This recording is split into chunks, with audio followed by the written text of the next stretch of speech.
Khamzat Chimaev is about to flip the entire middleweight division upside down, and when you hear what he's been hiding inside this new training camp, you'll understand exactly why every contender is already panicking before a contract is even signed.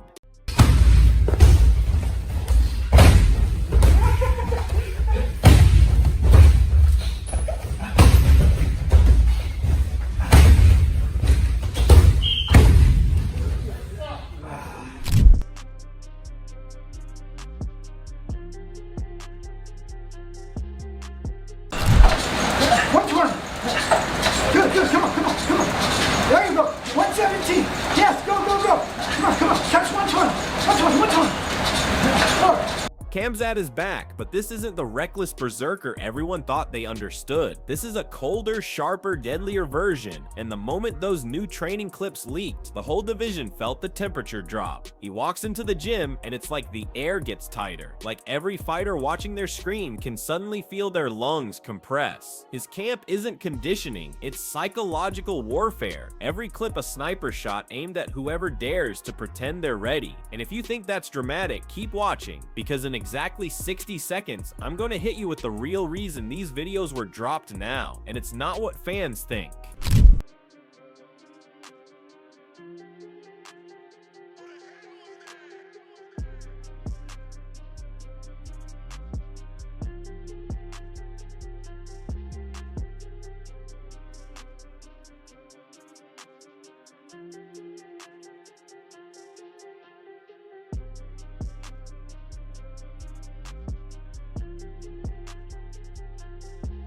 The latest footage shows a Khamzat who doesn't chase chaos, he engineers it, setting traps with footwork, baiting mistakes, dragging sparring partners deeper than they've ever been taken. The pressure is still nuclear, but now it's organized, weaponized, terrifying because it comes with patience. You're not just fighting a monster anymore, you're fighting a mastermind. And right after this next part, I'll reveal the one adjustment in his striking that analysts say could make him literally ungameplayable.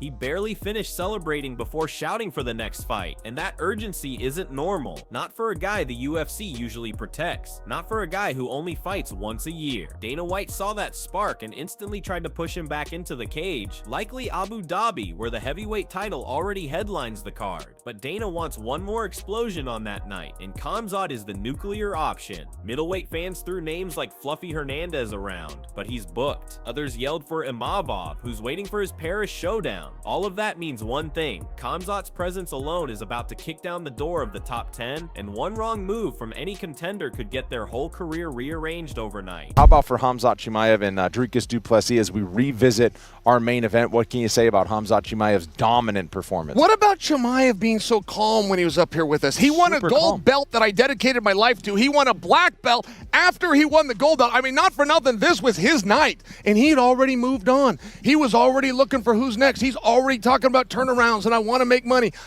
I don't know him very well, but I learned a lot about him in that interview, and that type of composure is one of the reasons that he doesn't fatigue. Everyone's checking over their shoulder, wondering if that phone call is coming, and you should keep watching, because in a moment I'll tell you which ranked contender has actually been quietly preparing for Khamzat for months without the UFC saying a word. Spoke about a possible next scenario for Khamzat Chimaev. He had said all fight week he wants to turn around and fight in Abu Dhabi. Is that something you would consider, or do you feel like with the heavyweight title already on that card, like he maybe... I just had a kid fight Tuesday and wanted to turn around and come here. I would, Abu Dhabi, I would definitely consider. Yeah. So there you go. He will consider it, Dustin. We'll see if Khamzat Chimaev gets on that card late October. Ariel Helwani and his crew ran through every name they could throw on the table, but they kept circling back to one man, Nasruddin Imavov, ranked number 2, dangerous everywhere. And with Reinier de Ridder out of the way, Imavov suddenly looks like the perfect test. The timing fits, the storyline fits, and the stakes, They're massive. This isn't just a matchup, it's a shifting of plates under the entire division. The winner gets launched straight into title orbit, and the loser gets sent right back down the mountain. Fluffy had a great win. He could be up there. Cal, but he has a fight booked. Right. That would be a quick turnaround for the winner of that fight. I'm just wondering who's next there. And it's hard for me to imagine that Fluffy is going to headline a pay-per-view. However, I'll remind you guys, he's won 8 in a row. Right. The all-time record was 10 in a row, and that went to Marab before finally getting a title shot. So whether you like the idea of Fluffy or not, you're going to have to learn to love it within a fight. Well, here's the scenario at middleweight. The top contender is Nassourdine Imavov. He's fighting Caio Borralho in 2 weeks in Paris, France. Safe to say that might be the contender fight. Rainier de Ridder's unbeaten in the UFC. He's climbed the ranks very quickly, and then, of course, Fluffy Hernandez is in there. But a lot of fresh matchups for Khamzat Chimaev in the top 10. Ariel laid out the future like a prophecy. Khamzat versus Imavov, Brendan Allen versus Dricus, Fluffy Hernandez versus Strickland. No rematches, no safety fights. Pure chaos. He said these pairings could completely rewrite the division within months, and he's right. One upset, one finish, one injury. The whole ladder explodes. And the craziest part? I'm about to tell you which of these fights Dana secretly believes could crown the next star of the entire company, not just the division. Imavov is healthy and can go when they want to do that fight. He's the first option. So you look at the middleweight division, Khamzat is the champion. Dricus is still ranked number 1. Imavov number 2 is obviously not Dricus next. Nassourdine, as we say, should be next. 3 is Strickland. 4 is RDR. 5 is Izzy. 6 is Fluffy. 7 is Caio. 8 is Robert. 9 is Brendan Allen. And then 10 is Michael Venom Page. I tweeted afterwards that I think it should be Khamzat versus Imavov next. Then the whole world looked at Alex Pereira, and he swatted away Khamzat's challenge without blinking.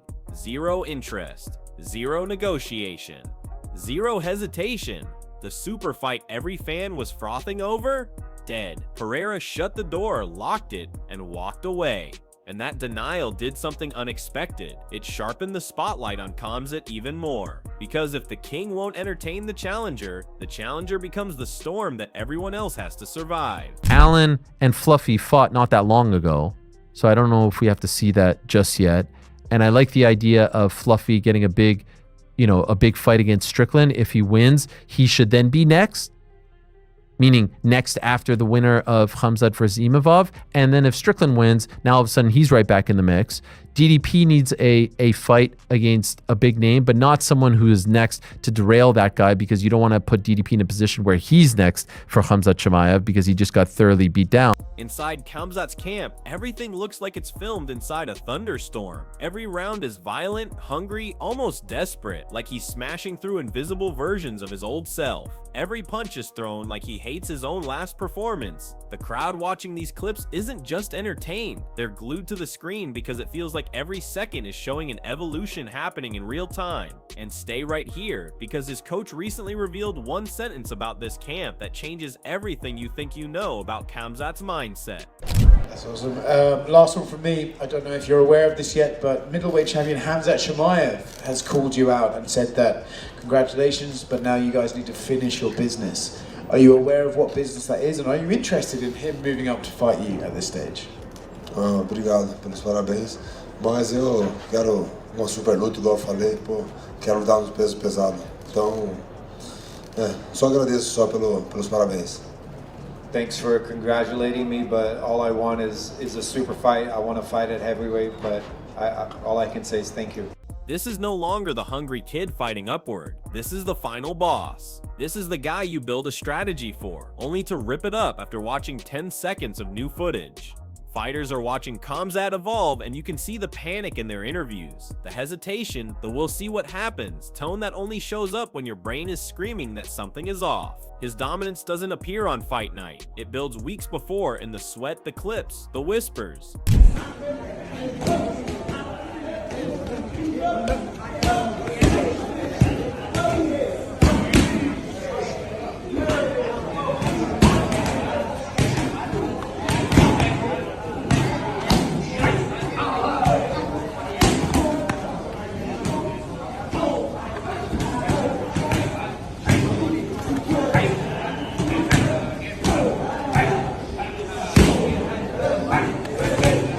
striking is cleaner, faster, sharper. His grappling has turned into something suffocating and cruel. He closes space like he's folding the octagon in half. He can switch from wild chaos to ice-cold calculation without blinking. He looks possessed. He looks inevitable. And here's your final warning in just a moment. I'll reveal the weight class Khamzat is already preparing for that will shock everyone who thinks they've figured out his future. Dude.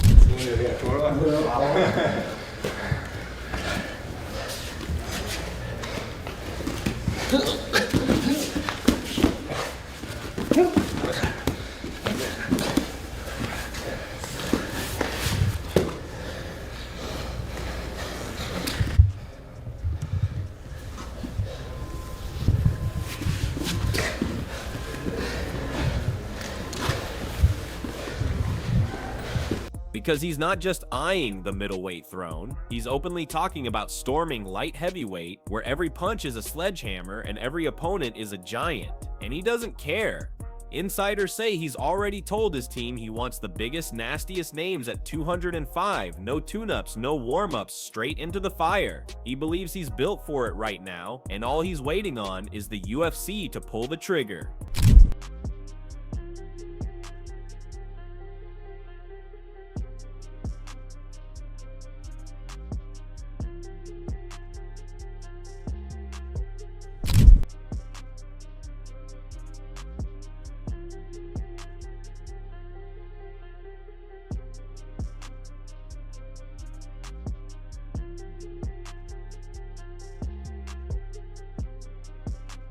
Right now, Khamzat Chimaev looks unstoppable, like he's sprinting through a locked cage. He doesn't just fight his opponents, he breaks their confidence before the fight even starts. He moves like a storm, touches you once, and you feel the next 10 seconds before they happen. He doesn't just beat people, he leaves damage behind.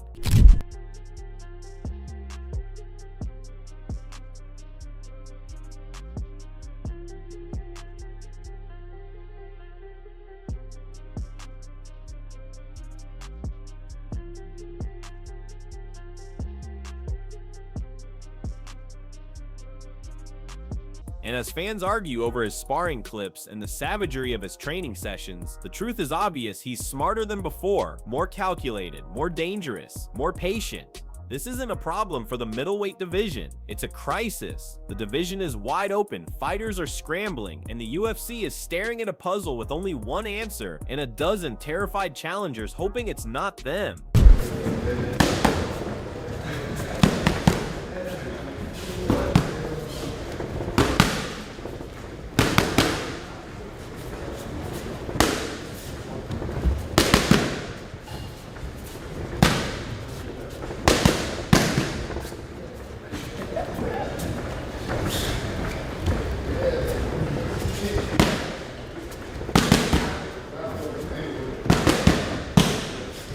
So now every headline comes back to the same question. Who steps up? Is it Imavov, Allen, Strickland, Fluffy, or the one dark horse sitting outside the radar, waiting to explode into the conversation? Nobody knows, and that's what makes it electric. There you go, good.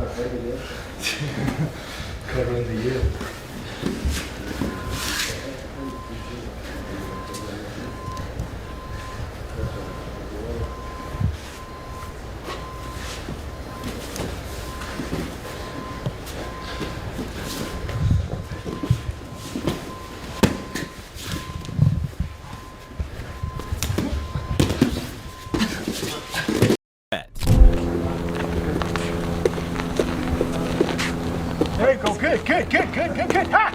Oh. Go. Yeah, that was good. Good journey. Just like that. Pa.